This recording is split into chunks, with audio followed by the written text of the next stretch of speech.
Okay, well, hello everybody, and welcome to the Eating Well with Cognitive Decline presentation that's been delivered by our partner, Vital Nutrition. I'm about to hand over to Jane from Vital Nutrition to deliver the presentation in just a moment. However, before this, some basic housekeeping. There isn't a chat function for today's presentation, but you can leave comments or ask questions as we go. We'll try to address as many as we can do at the end of the session, although please bear in mind that we may not have time to go through every last one. To drop a question, you'll need to use the Q&A function. This gives you the option to post questions anonymously if you don't want to show your name. It's also possible to add closed captions to your personal view of the presentation as it goes along. Today's session is being recorded and will be available on the charity's website in the near future. Furthermore, if you do have any questions specifically about dementia rather than nutrition today, please be known that Dementia UK gave us a presentation earlier today that will address many specific points of that, and that will also be available on the website in the near future. Finally, as you can see from this slide, we'd also love to get your feedback from today's session. A link will be added to the Q&A for this purpose as we go on, but you can also scan this QR code as we go, and that should also take you to the correct page. Okay, well, I'll take myself off this in just a second and hand over to Jane. Thank you, David. Wait a second, we'll just stop sharing.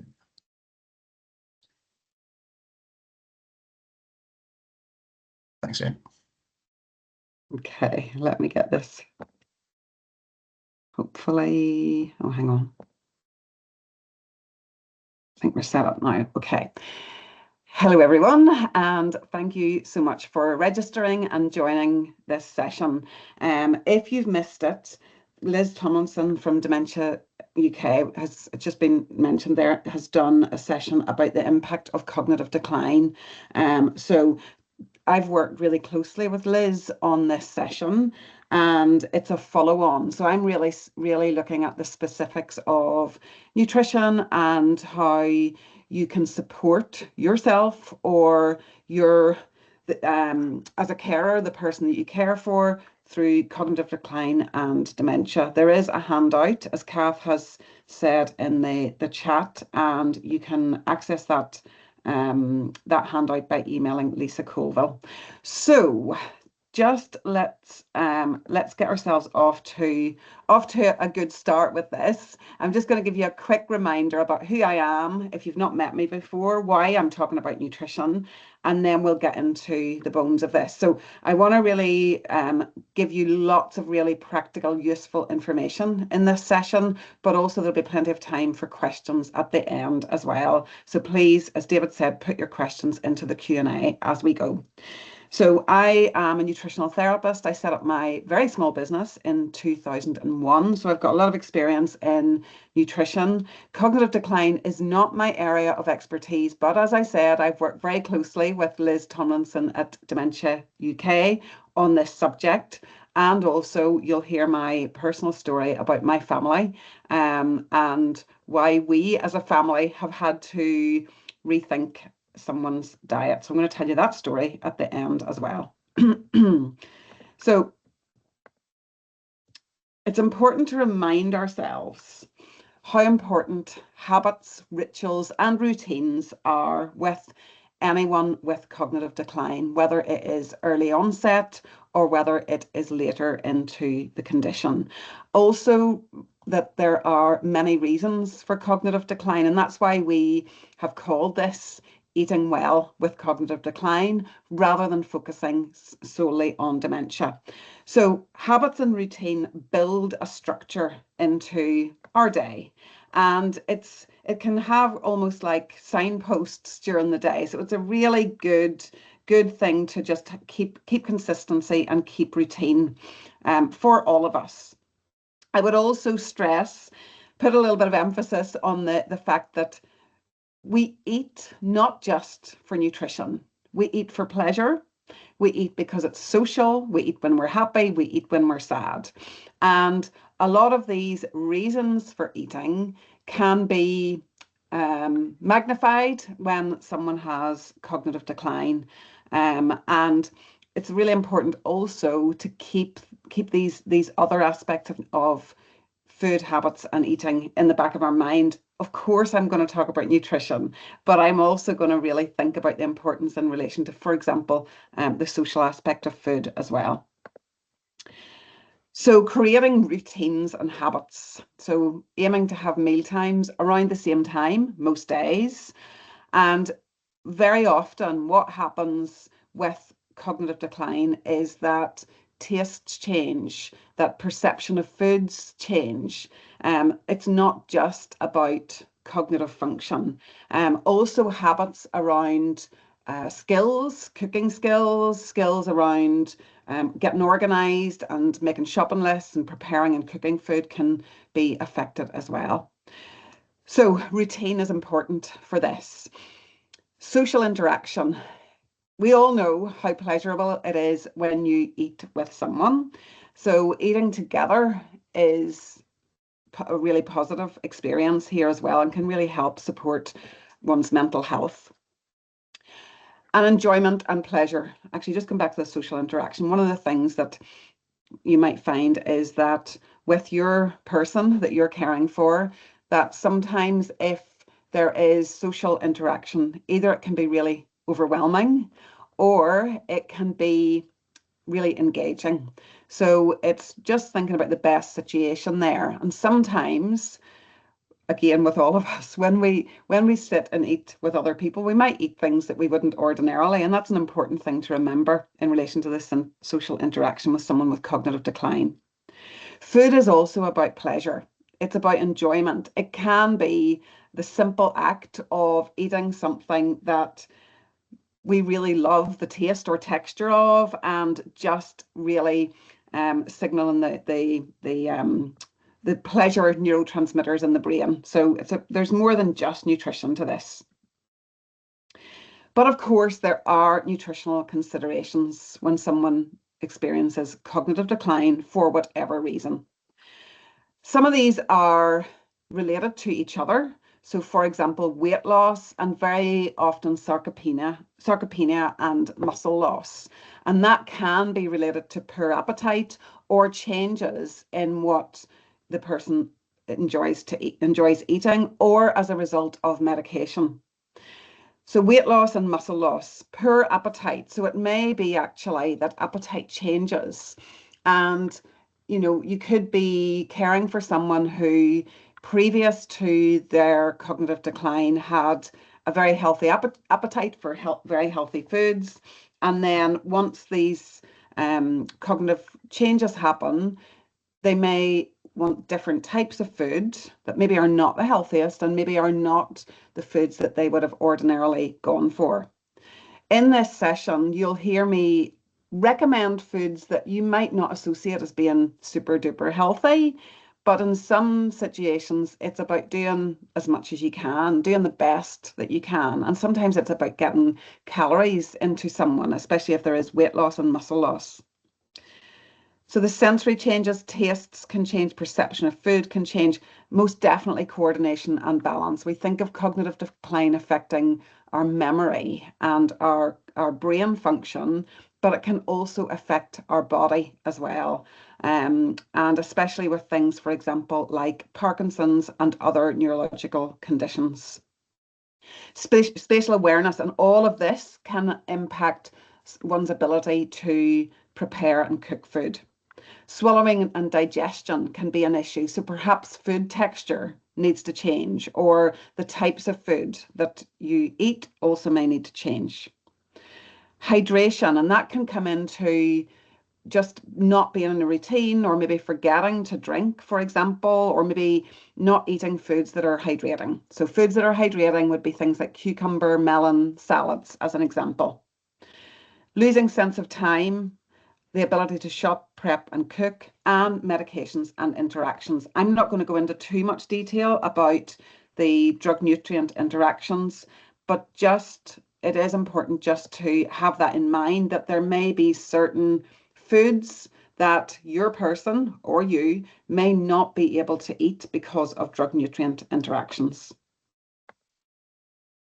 But nutrition is powerful. It has the power to help support cognitive function, mood, mind, memory, not to the extent, I want to be really clear about this, not to the extent of reversing some of the changes, but really supporting someone with cognitive decline.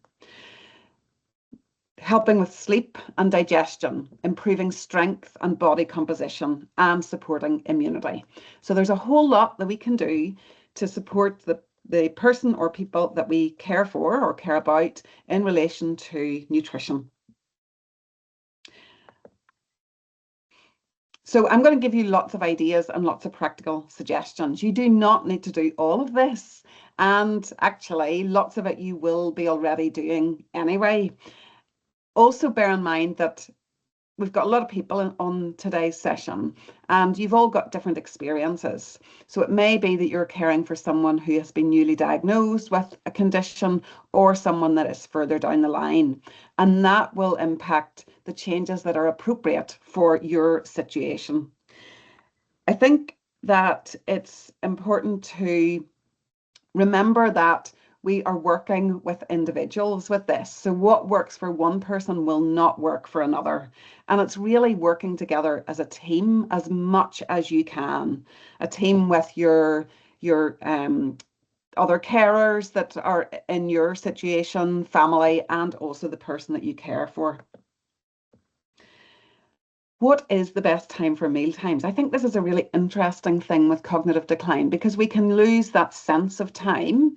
And actually, it might be that your person or you has more of an appetite for a main meal at breakfast time or at lunchtime rather than that traditional we have dinner at dinner time. We don't have to have dinner at dinner time. You can completely change the structure here depending on what is going to be most appropriate for your situation.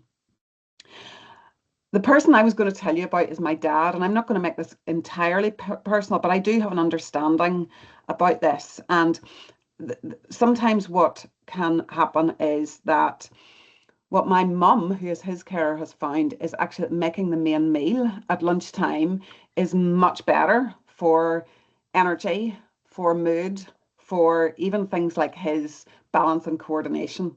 So maybe try switching things around.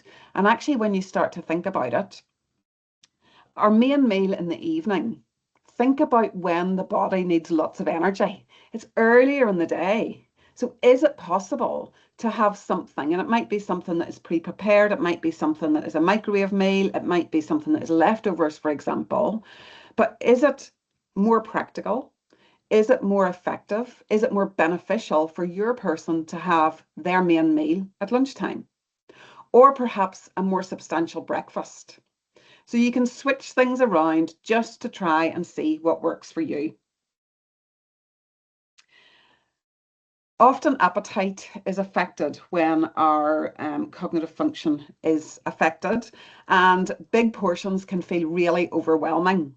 So small portions, little and often, can be easier on the digestive system, may also be easier if there are swallowing issues, for example, and just be a little bit more appetizing. So one of the things that can definitely happen, if you think about neurotransmitters don't just affect our brain, they have an impact right throughout our body. And things like perception of food and appetite and food aversions can come in here. So things like taste, texture, and portion size is really important. So perhaps having more snacks rather than, or snacks in between meals, healthier snacks in between meals, rather than bigger meals might be appropriate. It's also key to think about familiar foods. The more that we can have structure and routine to prompt the brain and prompt memory and to really think about building familiarity through structure and through routine in the day is going to be really beneficial. But also there's room for variety. And the variety, so I'm going to just touch on something that we will talk about shortly. But if you think about variety in our diet, the more variety we have, the better support we're getting for our diversity of nutrients, so the range of nutrients that we're getting into our diet, and also the abundance and diversity of bacteria in the gut. And we know that there's a big connection between the gut and the brain. So building out in a little bit more variety could have lots and lots of benefits for all those things that we've just mentioned there, where nutrition can be really powerful. So it might be, for example, it can be really simple. It might be that if you always have broccoli, maybe start bringing in things like cauliflower. If your person likes fish, then instead of always having white fish, maybe switch to things like trout or sardines or some of the oily fish. Mixing things up just a little bit really does make a big difference to nutritional intake. At meal times, it is important to have a space that is free from clutter, a space that is free from distractions, and a space where we can just focus on enjoying a meal. So clear kitchen table, clear the clutter off the table, make it a space that you want to eat, that is free from things that can take distraction and focus and concentration away from eating. So really think about noise, for example. So switch the TV off, maybe put on some music, might be a good idea, or just quiet. Think about the things that are around. So just keep the table as clean and clear as possible.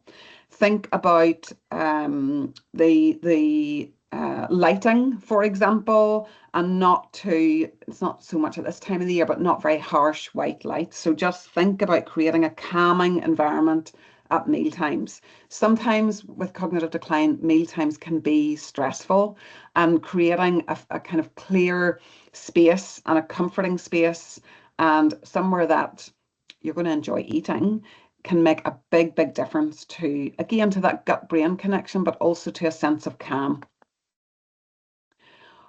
What about plates and utensils?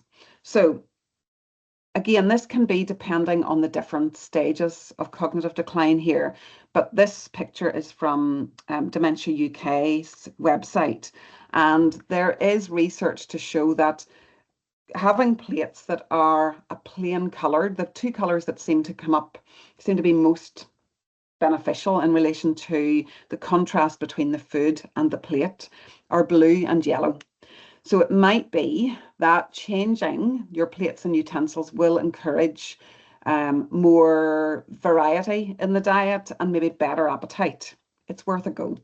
And I know also that, for example, the pictures on this, there's a little rim around the plate. So that again can be dependent on the stage of cognitive decline that we're talking about here. Cups with like a lip and like a sipping cup might be appropriate or might not be. So it's, again, this is not personalized. This is just giving you an idea about what is out there, what is available. Setting reminders, alarms, and having charts, like for example, menu charts and wall planners, or sticking reminders in the front of the fridge can be really beneficial, especially if you are caring for someone who is living on their own or you're not there all the time. So reminders on phones, little alarms set for meal times, especially if your person is forgetting to eat, going too long in between meals, or perhaps not nourishing and feeding themselves at all, going too long and skipping meals. So reminders, post-it notes will work. It might be an alarm, but make it a gentle, less scary alarm. We all know how stressful alarm clocks can be. So think about, again, what is going to work for your situation. When possible, having someone to eat with, we've talked about this already, so it can encourage your person to eat a wider variety of foods, but it can also create a sense of calm as well. Again, this may or may not be appropriate. We eat with our eyes, not literally, but we do. And the more that we can engage all one's senses, create an attractive and colourful plate of food that is really appetizing, the more likely your person is going to eat the food that has been prepared. So think about maybe variety again and things like vegetables, and they can be fresh or frozen. It doesn't have to be the fresh all the time. It could be tinned fruit and vegetables, could be little pots of fruit and vegetables, could be the microwave fruit and veg, but getting lots and lots of variety in there as much as you can. That's going to also incorporate a lot of antioxidants into the diet, which really helps support the immune system and also the energy production right down within the mitochondria in our cells. With cognitive decline, there can be a lot of changes in taste perception, taste changes. And very often what we find is that there's more of an attraction to sweet foods. And there's a lot of research into why that might happen. So if we think about the effects of neurotransmitters on our appetite and on the kind of foods that we like to eat. So if we think about serotonin and dopamine, the precursors for these important neurotransmitters are amino acids. But to get those amino acids and other nutrients across the blood-brain barrier, we need carbohydrate. So it may be that if there are lower levels of serotonin and dopamine, that the body then changes our appetite, increases our want for carbohydrate and sugary things to help get those nutrients across the blood-brain barrier. It's not necessarily the best way to do it, but it is definitely our body's way of protecting us. So if you find that there's more of a desire for sweet foods, then making sure that we're going to talk about this in a minute about the sources of carbohydrate, making sure there's good carbohydrates in the diet and enough carbohydrates in the diet, slow release things can really make a difference here. But taste changes, so, and also actually texture and for example, difficulty swallowing or with digestion, adding sauces can really make a difference. That might be a gravy. It might be something like a curry sauce or a pesto. It might be a tomato-based sauce. But think about also not just the impact in relation to taste, but also the other key nutrients that these sauces will contribute to the diet. So for example, gravy is going to add extra calories. Things like your tomato-based sauces, really rich in antioxidants, and if you get some garlic in there, even better. And things like pesto, because it's made with basil, or you can mix with other herbs, but you can buy a jar of pesto. I'm not suggesting that you make it from scratch, but anything that's green and leafy has got a lot of folate in it. And folate is one of the key nutrients for a process called methylation, which is important for activation of different hormones and enzymes and neurotransmitters in the body. So get the sauces on the plate. They're actually adding benefits as well. It could just be something as simple as mayonnaise. Herbs and spices can make a difference here as well in relation to taste changes. Maybe using different cooking methods. So for example, slow cooker or stews, soups, curries, that can break food down easier and just make them a little bit easier to digest. And also trying new things. I mentioned already that trying new things will improve nutrition and also help support a healthy and diverse gut microbiome.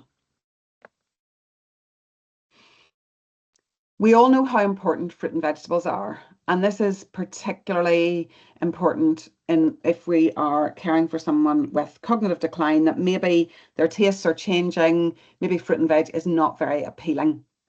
And there's lots of great ways that we can get fruit and vegetables into the diet. So things like stewed fruit, stewed apples, for example, even things like, I've put prunes ? Here. Prunes are really good for digestive function and constipation, and they're really simple and easy. Dried fruit is easy to add into porridge or to have as a snack. Things like dried apricots might be quite good there. Berry compote. So again, you can buy this or you can make it. So you can buy bags of frozen berries, stick it into a small pot with a little bit of honey, a little bit of cinnamon, cook it up for about 5 minutes, and you've got berry compote that could be added into yogurt, over ice cream, or into breakfast. Fruit salad. Sometimes it's more appealing to have a little bowl of chopped fruit than to look at a fruit bowl and go, don't really want any of that. And that again can be something where you can put a reminder on the front of the fridge, and maybe just with what's in the fridge, or have if the fridge is at eye level, put those foods that you want your person to eat first, right at eye level. So fruit salad can be good, and that could be again with something like, it could be with yogurt, but equally it could be with something like custard or creamed rice, for example. Finger food. We've already talked about snacks and about offering small portions rather than food that feels too overwhelming. So snacks can be really important because they're a good way of adding a little extra pop of nutrition, especially if weight loss is an issue here. So things maybe like carrot sticks and hummus, maybe things like small bowls of soup, for example.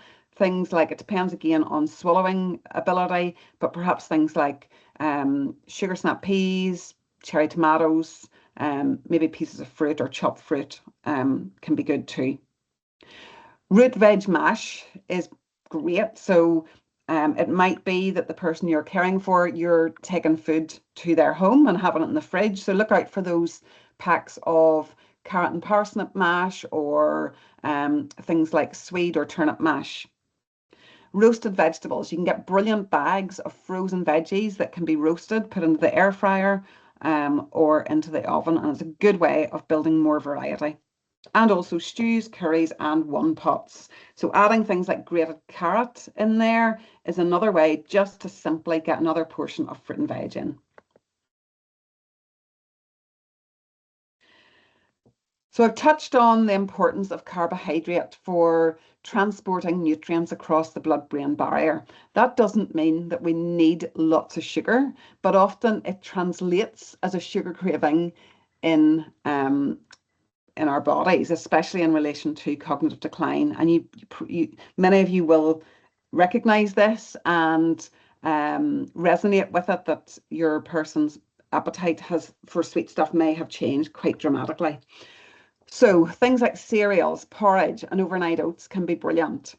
Again, overnight oats are really easy, really handy, and can be just in the fridge. And like I said earlier, these foods don't have to be at breakfast time. This could be as a snack.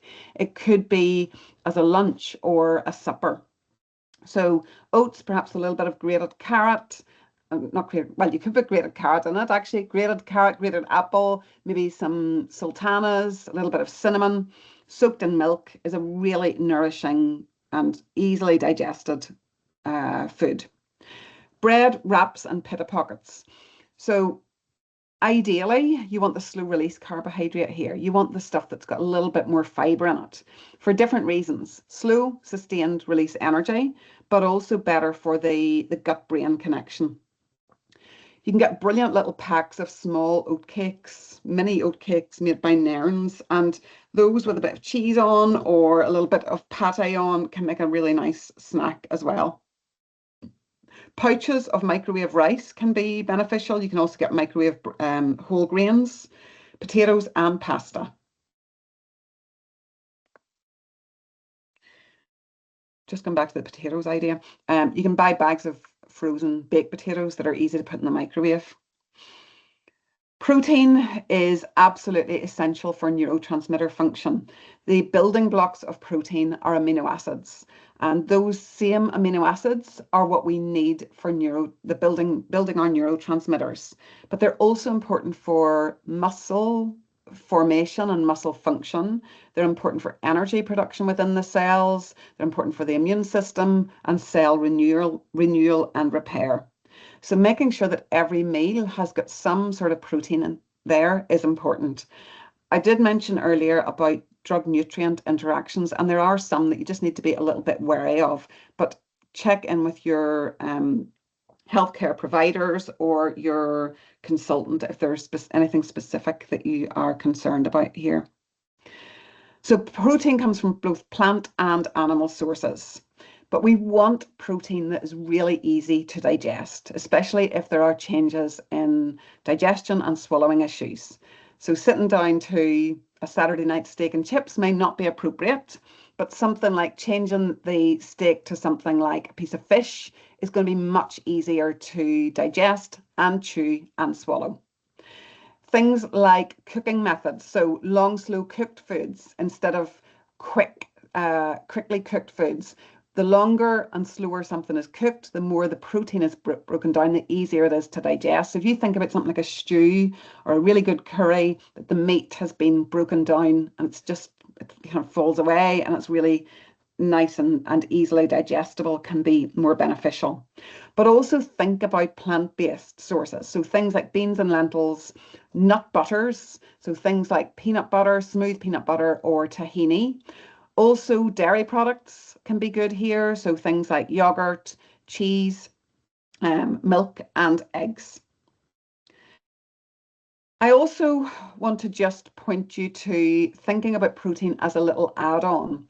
So just come back to some of those ideas that I talked about earlier. Things, for example, about the fruit salad with Greek yogurt, or using milky, kind of milk-based desserts. Things like ice cream has got a little bit of calcium in there, a little bit of protein in there. Things like custard, especially if your person is particularly has got a particular sweet tooth, you can add extra things into that. So if you're making custard, you've got milk in there. If you're buying custard, it's got milk in there too.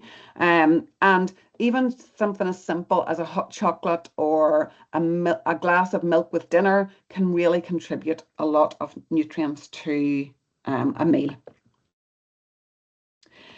Essential fats are essential for our brain. They're also anti-inflammatory and they help with things like blood pressure and circulation. Most of us don't get enough omega-3 fats, and we know how important omega-3 is for brain health.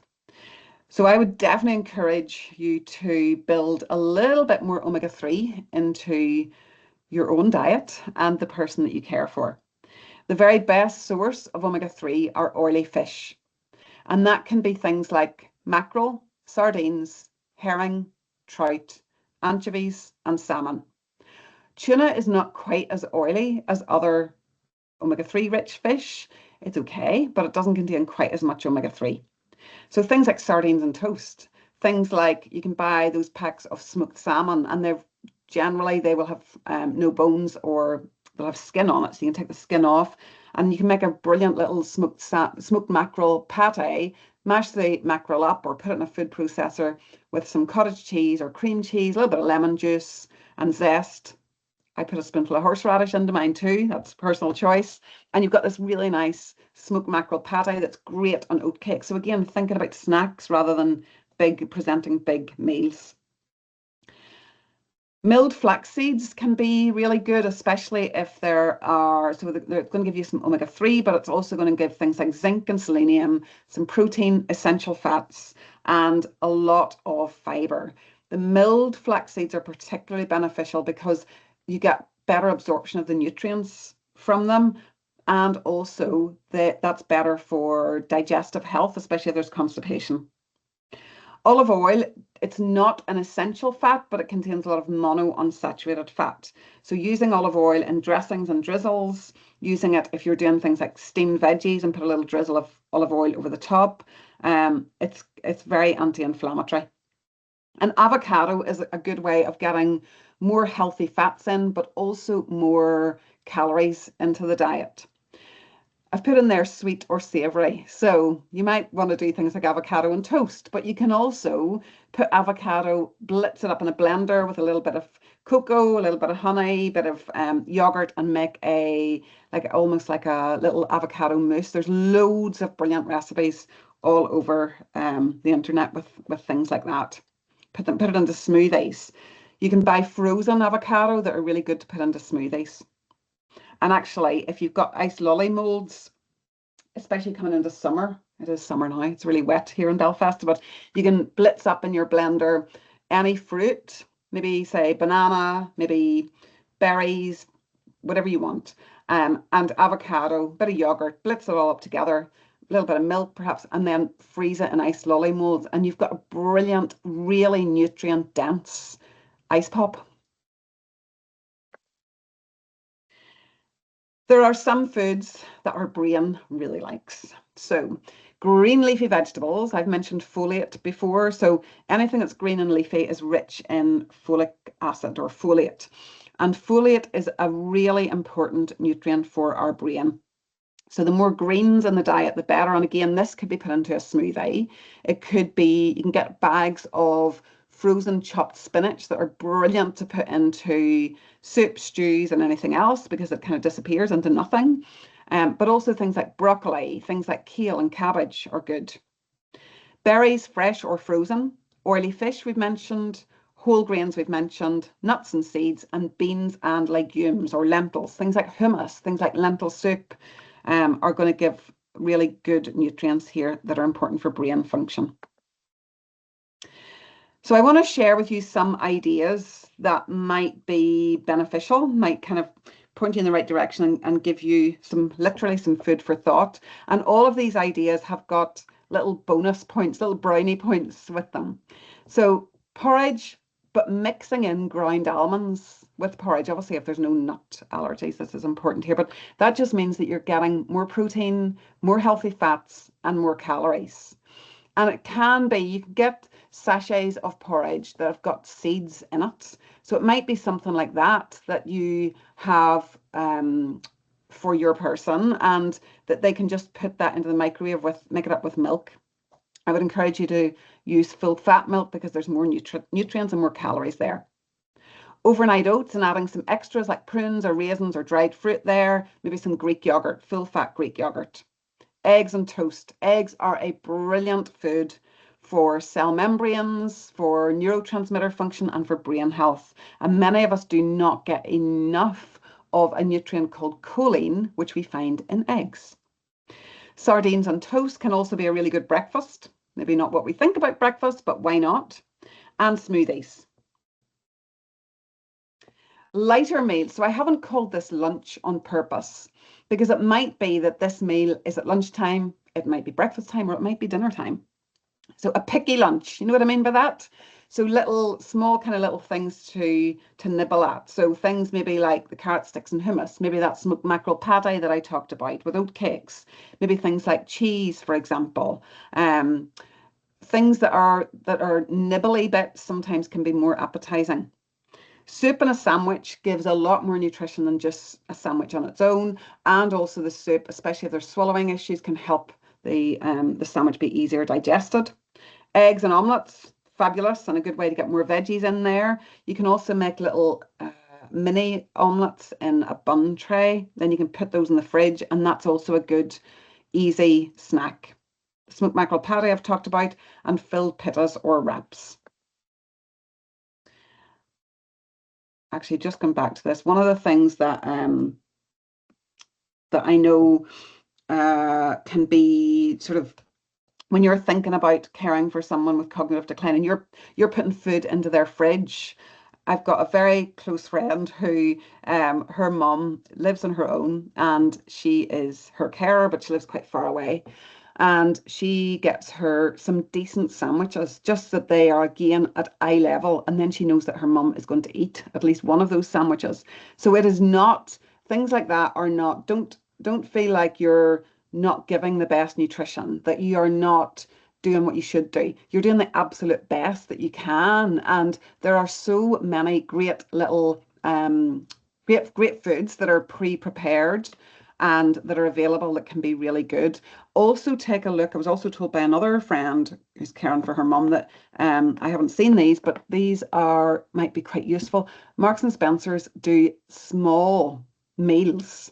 The reason they do small meals is because of the weight loss injection and people's appetite is not as good, but it's brilliant for older people and especially people with kind of appetite issues. So look out for those now that are they're almost half the size of a regular meal. Again, a bit more appetizing perhaps and a bit less overwhelming than a full meal.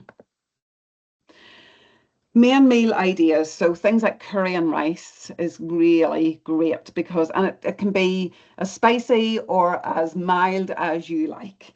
So just thinking about making this really individual. So if you think about how many calories, brilliant calories you can get in here, whether the curry is tomato based or coconut based, for example, coconut milk based. You've got the protein in here, you can get the veggies in here, and obviously also the carbohydrates. Fish, maybe root veg mash and potatoes, fish pie, to make it yourself or buy it, lasagna, stews, and include a dessert because that dessert has the potential to add more nutrients and more calories into the diet, especially if appetite is not great. So here are some ideas of puddings and dessert that add an extra pop of nutrition. So things like Greek yogurt and fruit, and it might be that natural Greek yogurt is not appealing to the palate. So it's okay to have the flavored stuff. And actually some of those flavored yogurts have got, some of those Greek yogurts that are flavored have got cream in them. And again, in this situation, if somebody has got weight loss, that is a good thing because then you're getting more calories in there too. Berry compote and ice cream, like I said earlier, you can either make it or you can buy it ready-made. Apple tart and cream, you know, you've got apples in there. Rice pudding and stewed apple, banana and custard. Things like the smoothies, things like the iced lollies that we talked about, all a good way of adding extra nutrition. I also just want to emphasize that as a carer, often you're putting so much time and attention on the person that you're looking after that you can feel depleted. So it's important to look after yourself and be your own carer with this too. The stronger you are and the more resilient you are from a nutritional point of view, the better. So your nutrition matters just as much. So make sure that you're getting a decent breakfast in so that you've got energy and fuel and nutrients to get you through the morning. Prioritizing protein at each meal, making sure you've got your 5 a day, keeping meal times regular and not skipping meals. Maybe taking travel snacks, especially if you are traveling between your house and your person's house a lot. So having things in the car like nuts and apples and maybe some dried fruit in there. Keep well hydrated and take a break. Even if that break is just half an hour out in your garden or a walk around the block. You need to fill your own cup so that you can care for your person. So this is my dad, and he has Parkinson's. He was diagnosed about 11 and a half years ago, and he is now, you can see there that one of his favorites is going for a McFlurry's. So a lot of what I've talked to you about today are things that I know in theory, but also that work for our family. My mum is my dad's carer, and she has found lots and lots of ideas that have been really beneficial. For example, moving their main meal to the middle of the day. My dad's appetite is not brilliant for his main meal, but he would eat sweet stuff from morning to night. So the ideas that mum has incorporated there and the ideas we've brought together as a family are those dessert things that I've suggested. Also, he is sitting there eating an ice cream. That's fine. He's getting calories from that. He's getting, might not be the best, most healthiest, but it's not about vilifying any food, and it's about finding out what is going to work for you and your situation. So I hope sharing a little bit of my story and about what is working for my family and my dad will give you some, I suppose, some confidence that I know a little bit about this. I am not a main carer, but I support my mum and dad as much as I can. So I am going to come back into this. And, oh yeah, this is the most important slide of all. You as a carer are doing an amazing job. And please do look after yourself because it's about building your strength and resilience, keeping your body strong so that you're not crashing as well. So I'm just going to come out of this. There is a handout for this, which I think we've put the link in about that too. And there's lots and lots of questions. So we've got about 16 minutes to answer lots of questions. And David's back. Thank you, David. We do. Yes, we've had a load of questions come through, so we'll try to get through as many as possible. Yeah. So I go through them as I'll fire them off, and we'll try to address them as we go. But the first one here is from an anonymous leaver. She said that they've said rather that they'd love to be able to sit and eat with their father, who has vascular dementia and Alzheimer's, but the fact that they work full time and they eat at different times to him and have little time to sit with him through the day, it makes it very, very challenging. Also, the carers generally just have time to kind of warm up his food and then will leave him to eat by himself. So, are there any suggestions that focus on the planning of meal times? Yeah, so what I would say there is I think, that this is such a typical example where you are working full time, you've got such a busy life, and then you're a carer on top.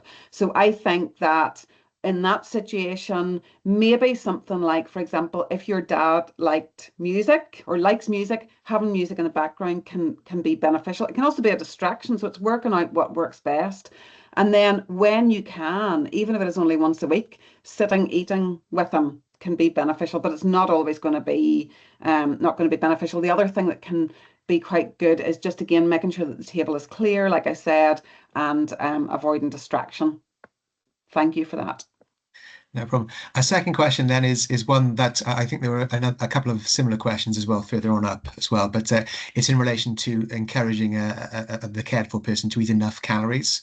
Yeah. So in this particular instance, their mother's part of their core identity was eating healthily before they were obviously affected by cognitive decline. So they tend to refuse high calorie foods which they think are obviously unhealthy, and that along with the fact that they have a relatively small appetite has meant that they're beginning to lose weight. Yes. And so yeah, so essentially, do you have any recommendations in terms of getting somebody out of that loop? Yeah, I think that's a really tricky situation. But with that, what I would suggest is that's not going to be somebody who's going to eat lots of desserts, but that might be where things like the sauces can be great. And actually, things like a curry sauce that with coconut milk in it, things like the yogurts and adding extra. You can also get fortified drinks that are probably going to be appropriate. You might have already got those through your GP or your healthcare provider. Something like Fortisips drinks can be a really important thing here. So just getting calories in, but it's your mum's perception that that is for nutrition rather than for calories, I think is important. Right. Here's another anonymous one. They said that it can be a struggle to think about what food to cook for their father, who tends to be very variable in terms of what he likes, and then so he might eat something one day and then refuse it the next. Yeah.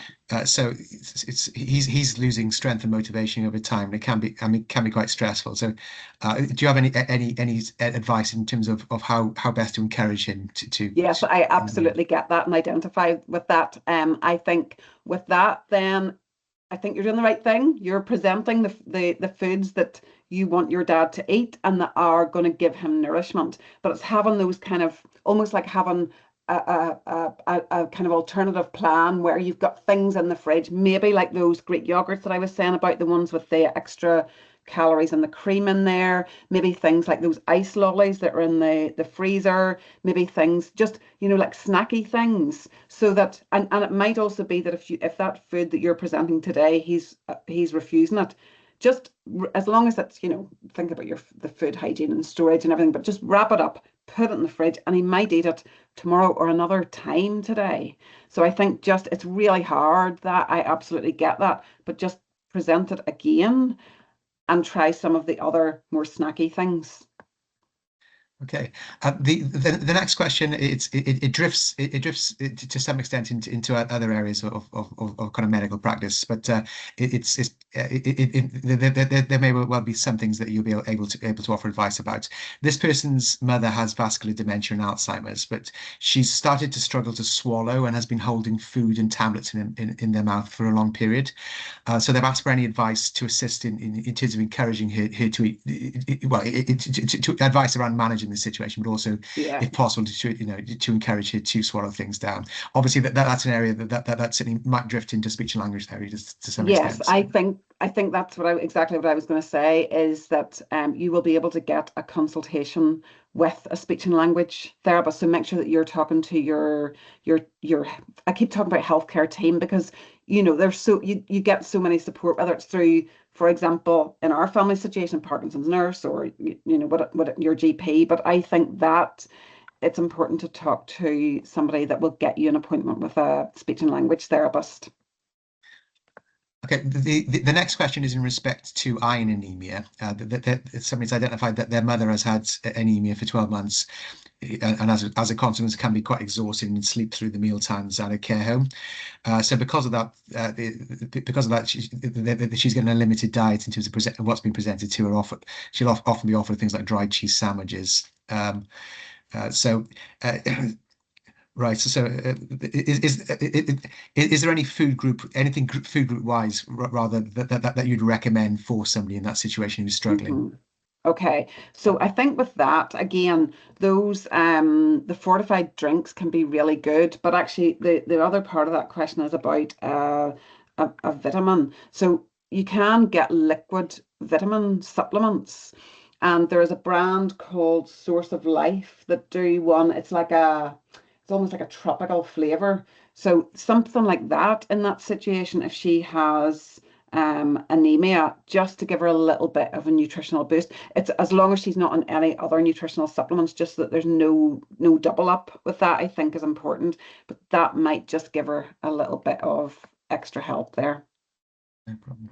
Okay, so the next question is kind of the inverse to the one we had earlier about somebody not getting enough calories. Is that this person's mother has Alzheimer's and lives with their partner, who makes sure that she's been fed, but isn't necessarily providing her with particularly nutritious food, and as a result, she's sometimes eating too much sugary food and has been putting weight on. So Mhm. they've tried to talk to that person's primary carer, but they haven't been able to encourage change. So, is there any advice you could offer in terms of strategies around that, basically, in terms Okay. of Yeah, tips? I've just read that comment. I think it sounds like you are trying every angle with this, and the fact that your mum loves her fruit and veg, I think is really good here. So maybe it might just be, in that comment it says about she will sometimes eat biscuits all morning on her own, and that it might actually be that even just something as simple as changing the type of biscuits in there. So getting something that's maybe like an oat-based biscuits, like Nairn's oat biscuits, or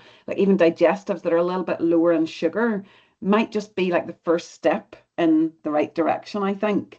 And also then again, in relation to the fruit and veg, perhaps just when you're with your mum, and that's sometimes all of this stuff can just feel outside your control or a bit overwhelming. So maybe just when you're with your mum, taking her things like a little fruit salad or a smoothie or something that you know that she's going to like to get more nutrients into her.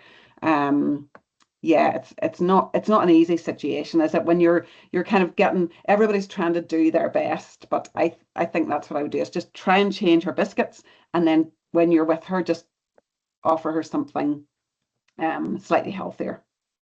Okay. The next question is Parkinson's specific.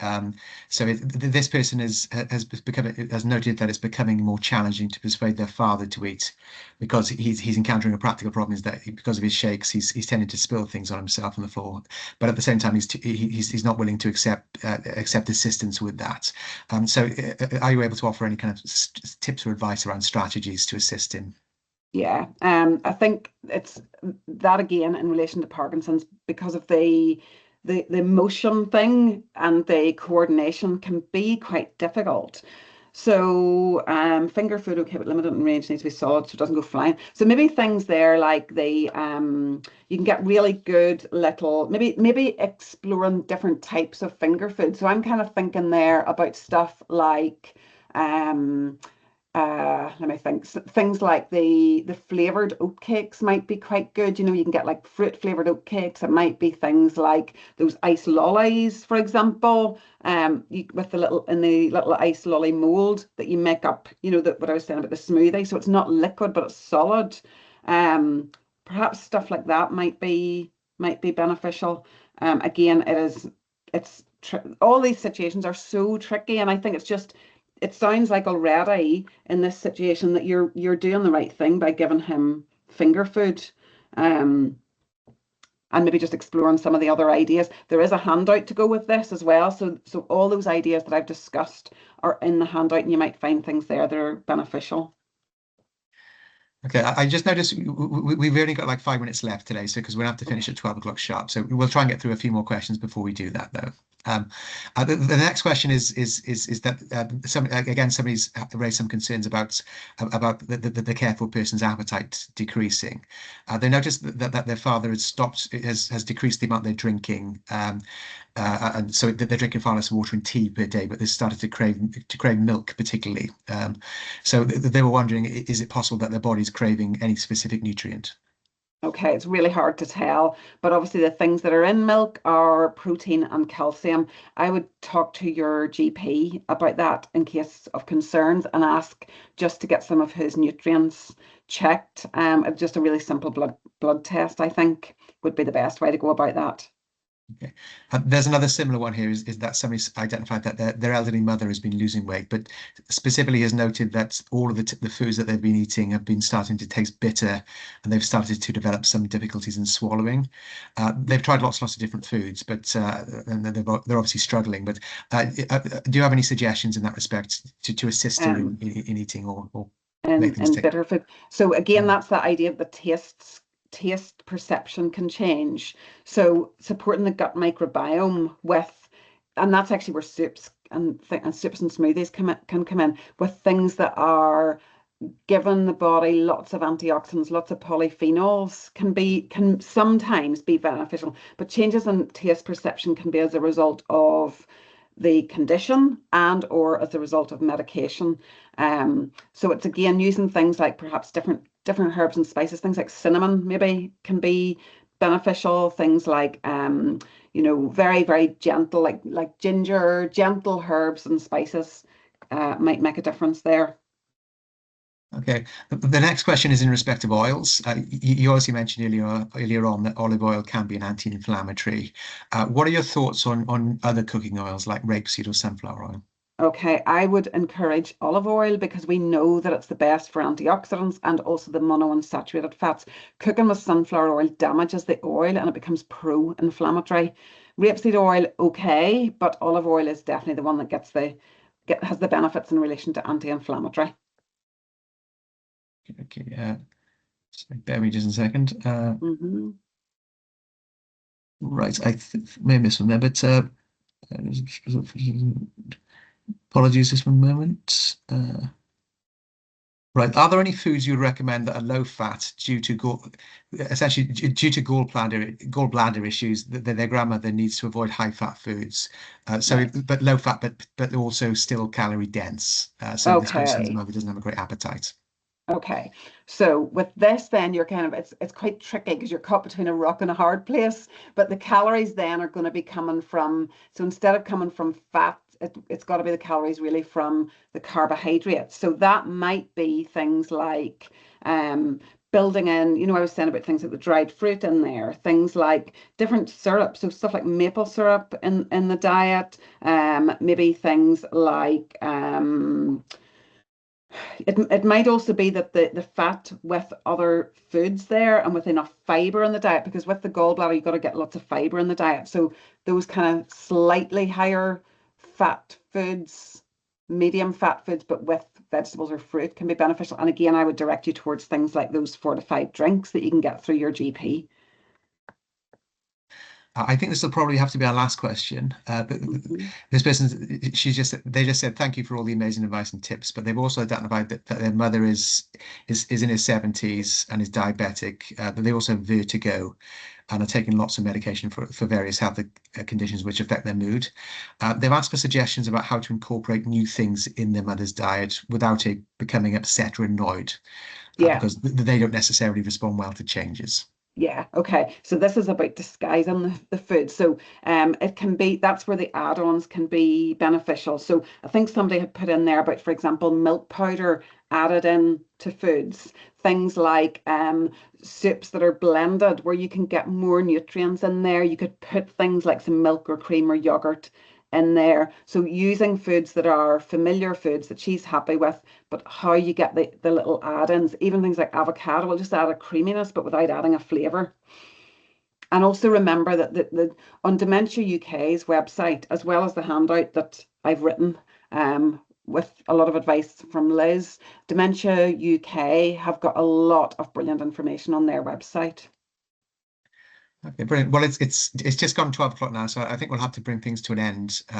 I just wanted to say thank you very much, Jane. I did notice there was one question that was specifically asking about something you mentioned in yesterday's presentation about one of the recipes you'd mentioned. I think if people are interested in finding out more about that, or indeed anything else from yourself and from Vital Nutrition, they can obviously go to your website and inquire further. Yes, they can. So if they go to, I'll just quickly share my website. If they go to nutrition.co.uk, on there, there's loads of recipes and links to blogs. So that's the place to get all that information. Brilliant. Well, thank you very much, Jane. It's been a really informative presentation. I can see there's been lots and lots of really positive comments that have come back. And thank you for your time, and thank you for answering all these questions as well. Thank you, David. And thanks, everybody, for your brilliant questions. Okay. Thanks. All the best, everybody. Thank you very much for coming. I hope it's been useful. Bye.